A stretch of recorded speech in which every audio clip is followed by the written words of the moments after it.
Zdaj, izbrani bodo naključno v populaciji moških med 50 in 69 letom starosti. Ne?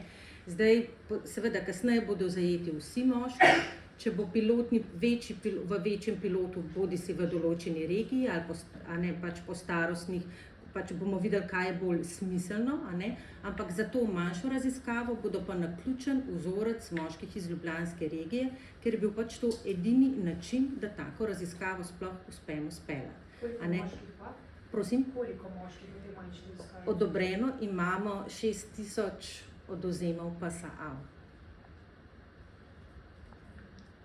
In potem seveda nadaljnjo diagnostiko, ki sledi, ki bo približno taka, kot sem že prej omenila. Se pravi, iz istega vzorca krvi se bo v primeru, da bo PSA več kot 3, dodatno določilo še en drug dejavnik, ki opredeljuje večje tveganje lahko za raka prostate.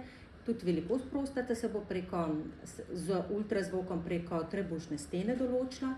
In v primeru, da se bo z enim ali drugim kazalnikom izkazalo, da gre za večje tveganje za raka prostate, bo potem tak moški usmerjen naprej na magnetno-resonančno slikanje in v primeru, da bo tam tveganje večje, potem naprej na biopsijo.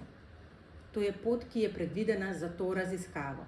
Vkolikor se bo pa izkazalo, da je bil morda kakšen drug način bolj učinkovit, bomo pa to seveda potem ustrezno implementirali v nadaljnjo pilotno raziskavo in kasneje v program.